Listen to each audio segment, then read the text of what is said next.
Hello and welcome to RB&D Reviews. I am Rob. And I'm Dave. And over the weekend we both got to see The Dictator, which is Sasha Baron Cohen's latest movie. And as you may know, he's done more like mockumentary films like Borat and Bruno. But here he's attempting to do a movie with a script and more of a storyline. Did he succeed or did he fail? We'll tell you our thoughts right now. Now, The Dictator, Dave, it's sort of like this uneven mix of like smart satire, some goofy humor, and some really raunchy, action scenes in there. And sometimes these elements, for me, it did not always gel well together because he's trying to make some smart comments about, about the U.S. and stuff, and yet he's doing some very goofy stuff. Like there's a scene involving a childbirth and all that. It seems like it didn't always gel together. It worked better with Borat, I think, because for one thing, Borat was more of a kinder, naive person who just out of nowhere poked fun at the U.S. and how we do things, and people taking nationalism too seriously.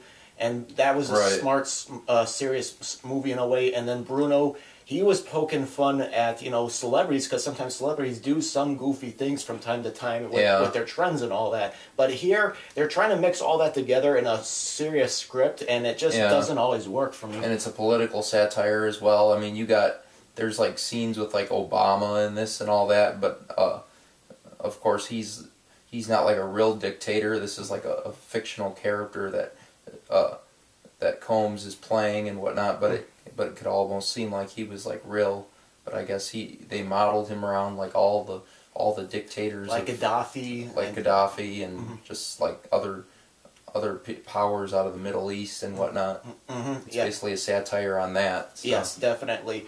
And there was some stuff that I did like. I like John C. Reilly's cameo as a sort of ignorant America. He's been hired to sort of, be like a escort bodyguard for him, and he's saying all this ignorant stuff. And then of course you see what happens in the trailer. I don't know what your impression was, but to me the movie felt rushed because I felt like the movie's 83 minutes, and usually, that seems like a good length, but it feels like stuff was missing. Like, there's a lot of stuff that's in the trailer that's not in the movie. Yeah, it felt very choppy. A lot of things that I was like waiting to see that were in the trailer that I was really hoping to see. For me, I think it's got some good points, but the problem is the jokes, they're when they're funny, they're real funny, but when they fall flat, they really fall flat. Yeah. Like, I went and saw it at a matinee because I felt like I couldn't. It's $10 to go to a night show during the weekend. And I don't want to pay that much. I went last night, so and after 6 o'clock. Yeah, and let me ask you this.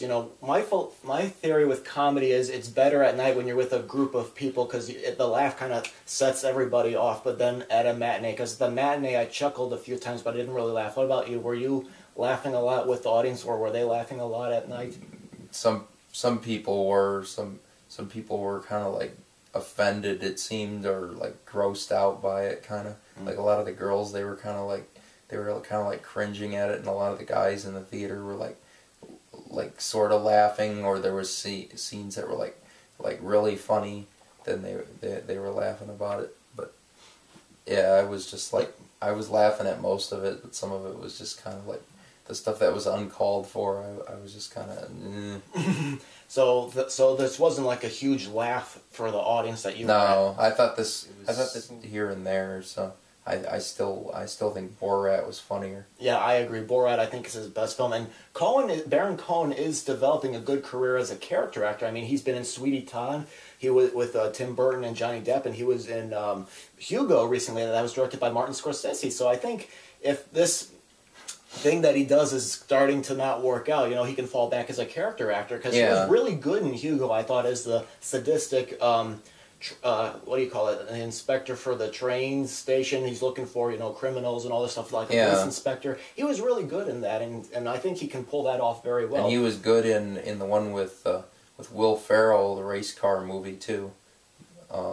Talladega Nights. Talladega Nights, yeah, because there he played. I mean, that is a comedy and whatnot, but he played like a little more like of a villainous character, a serious role. Well, Dave, I think I'm going to give this movie a rent it. I really wanted to like it. And it's got some good moments, but there's some moments that just fall flat, and it's just uneven for me. I think what he needs to do is probably just go ahead and get rid of all the over-the-top, raunchy, really offensive stuff, perhaps. And if he wants to go for a more serious satire, like I think he was trying to go here, perhaps that's the way to go. And really dig in with that, because I feel like he only scratched the surface, and even though he did do some shocking stuff, it still felt kind of tame compared to what he did in And they should have left a lot of stuff that was in the trailer. They should have left it in, because it would have helped the movie be like a lot funnier, especially if they wanted to keep it on the raunchy side. So there was a lot of stuff they should have had in there that wasn't there, that was in the trailer to get people to go see it, because I was kind of disappointed about that.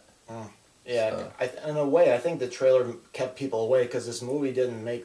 I think it only made like $24 million since it opened, so it's still not making much. I think people probably thought this was going to be a really offensive movie, and they didn't come. What are you going with? Rent it? See it? Snuff it? I'm going to say rent it also, because it's still funny enough pretty much to see, but it's not worth paying for in theaters to see.